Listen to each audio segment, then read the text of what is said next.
దేవుడు కృపను మనకి ఎందుకు ఇచ్చాడు అని తెలుసుకుందాం. నిన్నటి దినం మన కృప ఏం చేసిందో తెలుసుకున్నాం.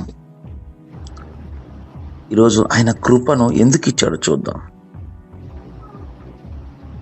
ఎందుకు ఇచ్చాడంటే, నెంబర్ 1, ఆయన ఎవరంటే కృపా సత్య సంపూర్ణుడు. ఎందుకు ఇచ్చాడు ఆయన చెప్పండి? ఆయన కృపా సత్య సంపూర్ణుడు. సో ఆయన కృపను ఎందుకు ఇచ్చాడంటే మనల్ని రక్షించడానికే. చెప్పండి, ఎందుకు ఇచ్చాడు? రక్షించడానికి. అందుకే ఎఫెసీ రాసిన పత్రికలోకి వెళ్దాం ఒకసారి. 2వ అధ్యాయము 5వ వచనం చదువుకుందాం. కృప చేతనే మీరు రక్షించబడి ఉన్నారు. అంటే కృప ఎందుకు ఇచ్చాడంటే దాని చేత మీరు రక్షించబడాలి.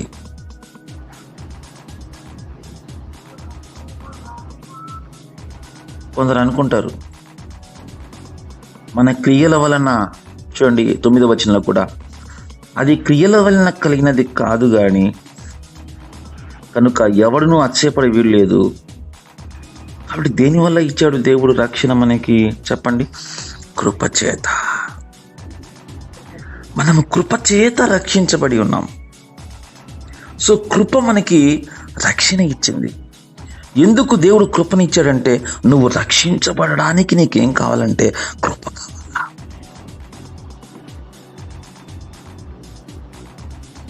అందుకే నెంబర్ 1, నీకు రక్షణ కావడానికి కృప కావాలా. ఇంకొకటి చూద్దాం, కృప ఎందుకు ఇచ్చాడు చూద్దాం. 1 కొరింథీయులకు రాసిన పత్రిక 15వ అధ్యాయము. 1 కొరింథీయులకు రాసిన పత్రిక 15వ అధ్యాయము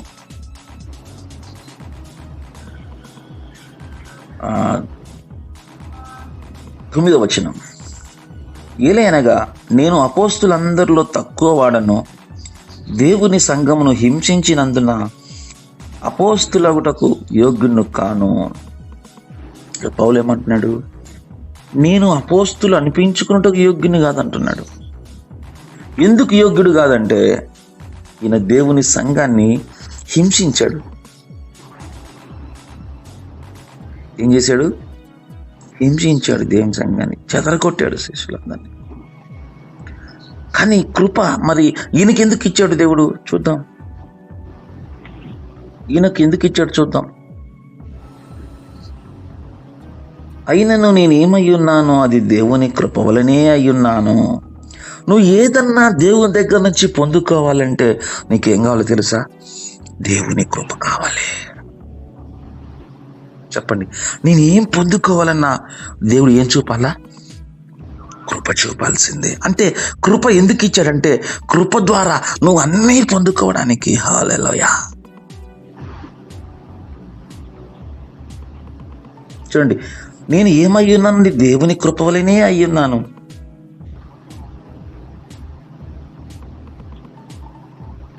సో కృప లేకపోతే నువ్వు దేవుని దగ్గర నుంచి ఏమీ పొందుకోలేవు. ఎందుకంటే మనం యోగ్యులము కాదు, అయోగ్యులం. కాబట్టి కృప ఏం చేసిందంటే నిన్ను యోగ్యుని చేసింది. మరి ఏమిచ్చింది? ఎందుకు ఇచ్చాడు? నువ్వు యోగ్యునిగా చేయడానికే కృప. చెప్పండి, నేను యోగ్యునిగా చేయబడ్డానికే కృప. ఎవరికైతే కృప గురించి తెలియదో వాని యోగ్యత వానికి తెలియదు. కృపను తెలుసుకుంటే నీ యోగ్యత తెలుస్తుంది. కృపను తెలుసుకోకపోతే నీ యోగ్యత తెలియదు. చూడండి ఎంత యోగ్యుడు, ఎంత యోగ్యత ఇచ్చాడు. యోగ్యత లేదు పౌలుకి ఇక్కడ. నేను అయోగ్యుడను. ఇక్కడ చూడండి, నేను యోగ్యుడను కాను, అయినను నేనేమై ఉన్నానో అది దేవుని కృప వల్లే అయ్యున్నాను. నాకు అనుగ్రహించిన ఆయన కృప నిష్ఫలము కాలేదు, కానీ వారందరికంటే నేను ఎక్కువగా ప్రయాసపడి తిని.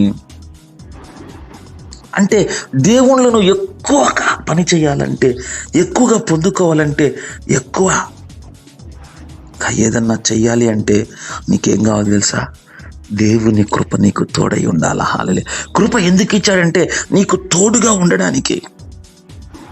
చెప్పండి, ఏమన్నాడు? ప్రయాసపడి నేను కాదు, నాకు తోడై ఉన్నా. అంటే కృప తోడుగా ఉండడమే కాదంట, అది మన కొరకు ప్రయాసపడిందంట. హల్లెలూయా. ఆ కృప ఎవరో కాదు, ఎవరు? యేసయ్యే. యేసుక్రీస్తు యొక్క కృప అని చెప్పుకుంటాం మనం. మరి ఆయన కృప ఏమైంది చూడండి. నేను ఎక్కువగా ప్రయాసపడినది నేను కాదు. ఎవరు ప్రయాసపడినారు? నాకు తోడై ఉన్న దేవుని కృపయే. దేవుని కృప ఎందుకు ఇచ్చాడంటే నీకు తోడుగా ఉండడానికి, ఎక్కువగా ప్రయాసపడడానికి.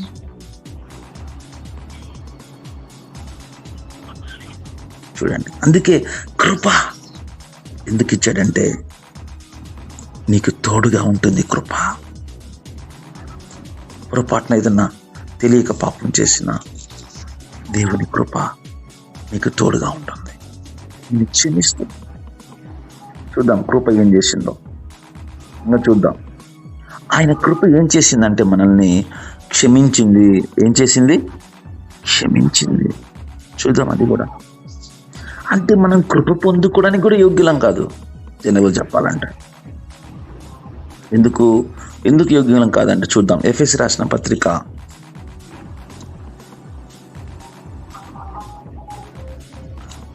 2వ అధ్యాయము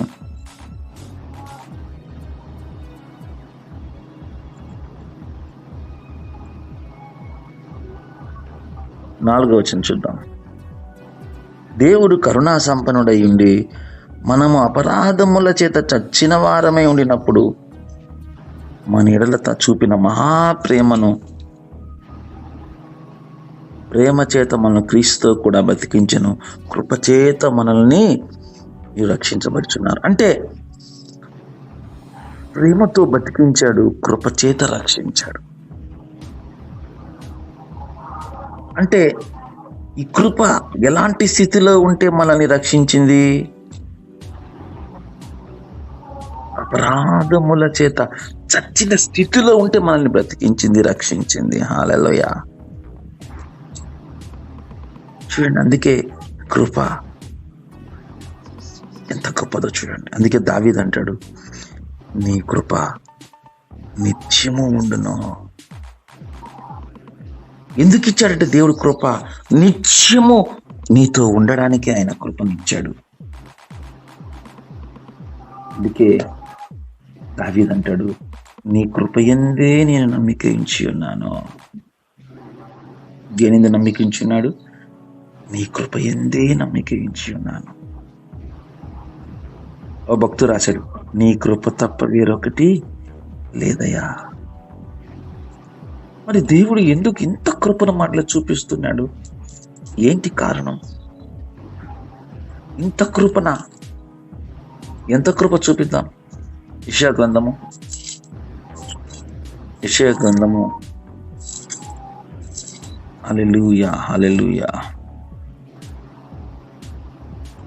54వ అధ్యాయము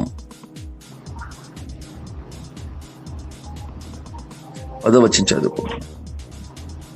పర్వతములు తొలగిపోయినను, మెట్టెలు కత్తరిల్లినను నా కృప నిన్ను విడిచిపోదు.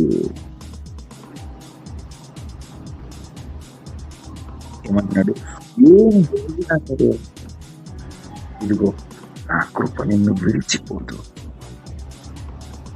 మనం అనుకుంటాం, అరే ఈ పొరపాటు చేసాం, దేవుడి కృప చూపడం ఆపేస్తాడేమో, ఈ తప్పు చేశాం, తెలియక చేశాం, కొన్ని తెలిసి చేశాం, మరి దేవుడు కరుణ చూపిస్తాడా, కృప చూపిస్తాడా అని అనుకోవచ్చు. ఇక దేవుడు నన్ను క్షమించడేమో, ఇంత పెద్ద పొరపాటు చేశాను అనుకోవచ్చు. కానీ దేవుడు చెప్తున్నాడు, అవిగినా తొలగిపోతాయేమో కానీ, పర్వతములైనా తొలగిపోతాయేమో కానీ నా కృప నిన్ను తొలగిపోదు అంటున్నాడు. ఎంత గొప్ప కృపను! అంటే దేవుడు మనకి ఎటువంటి కృపను ఇచ్చాడు? తొలగిపోని కృప. శాశ్వతంగా ఉండే కృప. చెప్పండి, శాశ్వతమైనటువంటి కృప మనకు దేవుడు ఇచ్చాడు. అందుకే ఆయన కృప మీదనే ఆధారపడాలి, ఆయన కృప ఎందే నమ్మిక ఉంచాలి. కృప నమ్మిక ఉంచాలంటే కృప ఏం చేస్తాడో, ఎందుకు ఇచ్చాడో నువ్వు తెలుసుకోవాలా. ఈ రెండు తెలుసుకోకపోతే కొందరు అంటారు, చూద్దాం అది కూడా, కొందరు ఈ కృపను తప్పుగా అపార్థం చేసుకొని కృప యొక్క శక్తిని, కృపలో ఉండే బలాన్ని తెలుసుకొని వాళ్ళు ఏం చేస్తారంటే ఈ మాట అంటారు. చూద్దాం, రోమీయులకు రాసిన పత్రిక 6వ అధ్యాయము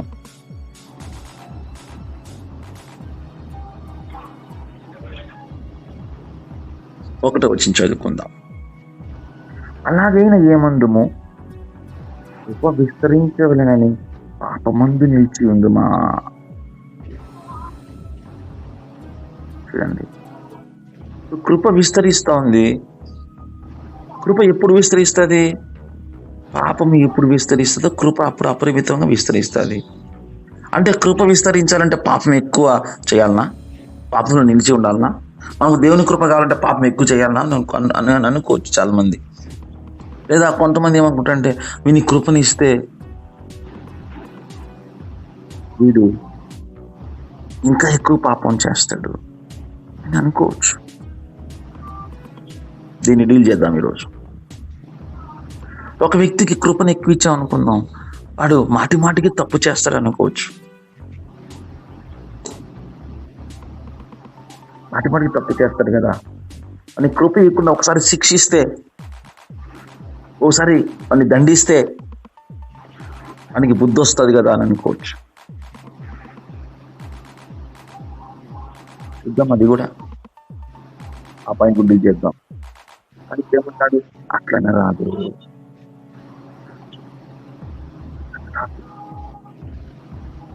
మరి దేవునికి తెలియదా?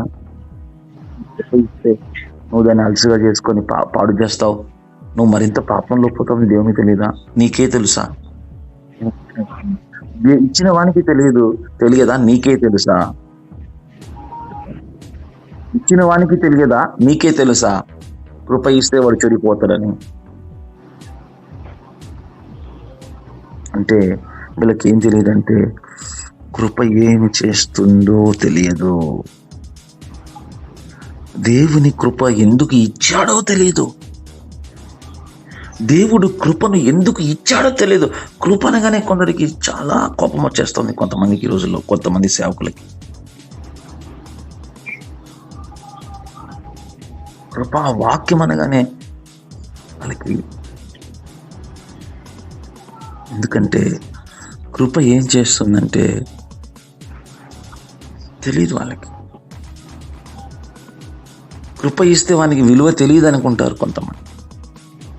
కృప ఇస్తే మరింత పాపం చేస్తాడు వాడు అని అనుకుంటారు. చూద్దాం అది కూడా. పౌలు అంటున్నాడు, పౌలు ఏమన్నాడు, ఆయన నా మీద చూపిన కృప నిష్ఫలము కాలేదు అంటున్నాడు. మరి ఏమైందంట? నిష్ఫలమైందా? కాలేదు. మరి కొందరి జీవితాలు ఎందుకు అవుతుంది?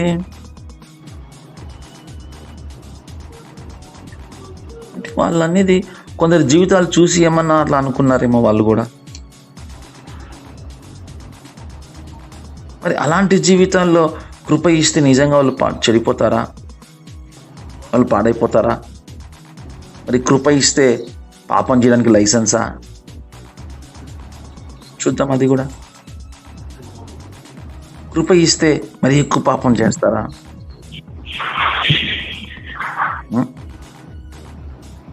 మరి వాళ్ళకు కృప ఇవ్వాలన్నా వద్దా? కానీ దేవుడు ఏమంటున్నాడు, నా కృప నిత్యము ఉండును. ఏమంటున్నాడు? నా కృప నిత్యము ఉండును అంటున్నాడు. తీసేసే కృప కాదు ఆయనది. వీళ్ళకి తెలియట్లేదు. నిత్యము ఉండే కృపని ఆయన మనకి ఇచ్చాడు. టెంపరవరీ ఉండే కృపని ఇవ్వలేదు ఆయన మనకి.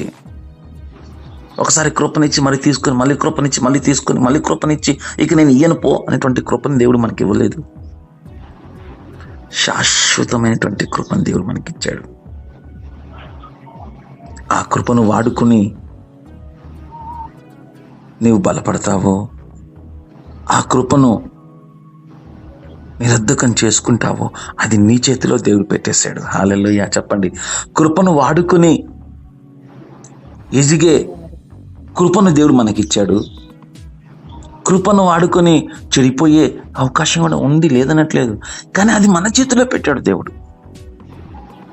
ఆయన కృప అయితే అందరికీ ఇచ్చాడు. పాపులకి ఇచ్చాడు, లంచగొండ్లకి ఇచ్చాడు, అందరికీ ఆయన కృప చూపాడు. ఇంకా ఆయన ఎందుకు భయభక్తుల వారికి అధిక కృపని ఇస్తాడు ఆయన.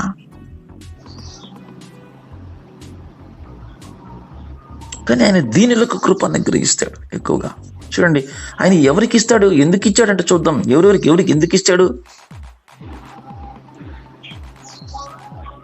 ఎందుకు ఇస్తున్నాడంటే దీనులకు ఇస్తాడంట ఆయన కృపను. దీనులకు ఆయన కృప ఇస్తాడు. ఎందుకంటే కృప, ఎందుకంటే నువ్వు ఎదగడానికి దేవుడు ఇచ్చాడు. ఇక్కడ ఎందుకు ఇస్తున్నాడు, నువ్వు పడిపోకుండా, నాశనం కాకుండా నువ్వు ఎదగడానికి ప్రభు కృపనిచ్చాడు. ప్రభు ఎందుకు ఇస్తున్నాడు కృప చెప్పండి, ఎదగడానికి అని చెప్పండి.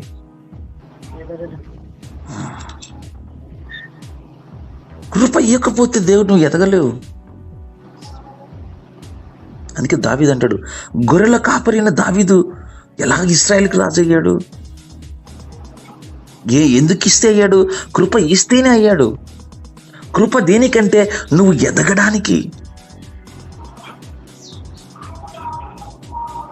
ఎదిగి నువ్వు బలహీనతలో నుంచి బలం పొందుకోవడానికి కృపనిస్తాడు ఆయన. బలహీనులం మనం, కానీ ఆయన కృప వల్ల మనం ఏమవుతాము, బలం పొందుకుంటాం. సో అందుకనే తిమోతికి రాస్తున్నాడు పౌలు, తిమోతి కృపచేత బలవంతుడుగా అయ్యా, నీకు కృప బలం ఇస్తుందయ్యా, నీ బలహీనతలను తొలగిస్తుంది, నీ పాపాలను తొలగిస్తుంది, నీ తప్పుల్ని క్షమిస్తుంది, నువ్వు పడిపోతే లేవనెత్తుతుంది, నిన్ను నిలబెడుతుంది, నిన్ను అనుక్షణం కాపాడుతుంది, నీకు ఎల్లప్పుడూ తోడుగా ఉంటుంది, నేను ఎల్లప్పుడూ క్షమిస్తుంది. కాబట్టి కృపలో నుంచి తొలగిపోవద్దు నువ్వు. అది తొలగిపోదు, మనం తొలగిపోతామేమో. మనం తొలగిపోయినా ఆయన కృప నిన్ను విడిచిపెట్టిపోదు. అందుకే ఆయన కృప నిష్ఫలము కాలేదు. ఒక్కోసారి నాకు అనిపిస్తుంది, ప్రభా ఒక్కసారి ఏంటి, చాలాసార్లు అనిపిస్తుంది, నీ సేవ చేయడానికి నేను యోగ్యుడనా అనిపిస్తే నేను అడుగుతాను దేవుని. అడిగినప్పుడు దేవుడు చెప్తాడు, నన్ను నేను చూసుకున్నప్పుడు నేను యోగ్యుని కాదు అనిపిస్తుంది. ఆయన కృపను చూసినప్పుడు ఇంత యోగ్యత ప్రభు నాకు ఇచ్చాడా అనిపిస్తుంది. చూడండి ఎంత తేడా కనిపిస్తుంది. ఇంత యోగ్యత దేవుడు నాకు ఇచ్చాడా, ఆయన సేవ చేయడానికి నన్ను ఎన్నుకున్నాడా, ఏమర్హత ఉంది నాలో, ఏ జ్ఞానం ఉంది, ఏముంది నాలో అని అనిపిస్తుంది. అందుకే ఆయన కృపను చూడాలి. చూడండి, ఇస్రాయేలీయులుగా ప్రభువును అన్ని వేసినా సరే ప్రభు ఏమంటుండ ఇస్కరియోతుని, స్నేహితుడా అంటున్నాడు. స్నేహితుడు అమ్మేస్తాడా? కానీ ఏమనాలి అతన్ని? స్నేహితుడు అంటారా, దుర్మార్గుడు అనాలా చెప్పండి? కానీ యేసు ప్రభు ఏమన్నారు? స్నేహితుడా, చెలికాడా అంటున్నాడు. చూడండి ఏమంటున్నాడు, మై ఫ్రెండ్. ఆయన మాటలో కృప ఉంది. అందుకే దావీదు ఎదగడానికి కారణము, అన్ని పాపములో కూడా ఎదగడానికి కారణము దేవుని కృపను గురించి తెలుసుకోవడమే. దేవుని కృపలో బలపడమే, దేవుని కృపయందు నమ్మిక ఉంచడమే దేవుని కృప ఆయన పట్ల విస్తరించినందువల్లే. చెప్పండి, ఎవరికి కృప విస్తరిస్తుందంటే దేవుని కృపను లోతుగా తెలుసుకున్నవానికే. దేవుని కృపను ఇచ్చినప్పుడు దాన్ని వాడుకున్నవానికే. దేవుని కృప చేత ఎదగడానికే. కొంతమంది నిష్ప్రయోజనం చేసుకోవచ్చేమో, బట్ ఆయన కృప నిన్ను సరిచేసిన విశ్వాసం ఉంది. అందుకే నీ కృప నిత్యము నాకు తోడై ఉండును గాక. పౌలు ప్రతి పత్రికలో చివరిలో రాస్తాడు, నీ కృప తోడై ఉండును గాక అని రాస్తాడు. అనేక పత్రికలో పౌలు రాస్తాడు, నీ కృప తోడై ఉండును గాక. మరి మనకు తోడై ఉండేది ఏంటి? దేవుని కృప. ఎందుకు తోడై ఉంది? ఆ కృప తోడై ఉండకపోతే మన పాపములో నుంచి మనం బయటికి రాలేము. మన పాపములతో మనం కృంగిపోవాల్సి వస్తుంది. పాపము చేసిన వాడు పశ్చాత్తాపడతాడు, కానీ దేవుడు కృపనియకపోతే వాడు కృంగిపోతాడు. చెప్పండి, పాపం చేసిన వాడు పశ్చాత్తాపడతాడు కానీ కృంగిపోతాడు. ఒకసారి ఒక ఆమెకు ప్రార్థన చేద్దామని వెళ్ళాను. ఆమెకు కొన్ని పొరపాట్ల వల్ల కృంగిపోయింది, ఏడుస్తుంది. ప్రభా క్షమించు క్షమించు క్షమించు క్షమించు అని మొరపెడుతుంది. అయినా ఆమె హృదయంలో ఆమెకి పాప క్షమాపణ అనేది కలగట్లేదు హృదయంలో. ఎందుకు? నేను తప్పు చేశాను, ప్రభు శిక్షించాడు అనే భావన తప్ప ఆయన కృప కలిగిన వాడు నన్ను క్షమించాడా లేదా అని తెలుసుకోలేకపోతుంది ఆమె. అంటే దేవుని కృప తెలుసుకోకపోతే నీ పాపాలు ఏమయ్యాయో నీకు తెలియదు, నీ పాపములు ఎలా పరిహారం అయ్యావో తెలియదు, నీ హృదయం మారదు. దేవుని కృప తెలుసుకోకపోతే ఎవడికి హృదయము మారదు. మారిందని అనుకుంటాడంతే, వాళ్ళ హృదయం మారదు. అందుకే కళ్ళు మూసుకొని ప్రార్థన చేద్దాం. యేసయ్యా నీకు వందనాలు తండ్రి, నీ కృప నా మీద తోడై ఉండును గాక. నిత్యము నీ కృప నన్ను నడిపించిన గాక. నీ కృప నాకు బలమిచ్చిన గాక. నీ కృప నాకు అయ్యా ఎల్లప్పుడూ క్షమించిన గాక. నీ కృప నన్ను పట్టుకున్న గాక. దావీదు అంటాడు, నా కాలు జారినప్పుడల్లా నీ కృప నన్ను పట్టుకుంటుంది. హల్లెలూయా, లేవనెత్తుతుంది. ప్రభా నీకు స్తోత్రం. Your grace is efficient for me. నాకు చాలయ్యా నీ కృప, చాలినంత ఇస్తావయ్యా, సరిపోయినంత ఇస్తావు నీవు. నా కృప నాకు, నీ కృప ఎన్నడూ తక్కువ చేయవు నాయన. నీకు వందనాలు. ఈ ఫోన్లో ప్రతి బిడ్డను రక్షించండి, ఆదరించండి నాయన. నీకు వందనాలు చెల్లిస్తూ నజరేయుడైన యేసు నామములో ప్రార్థిస్తున్నాము తండ్రి.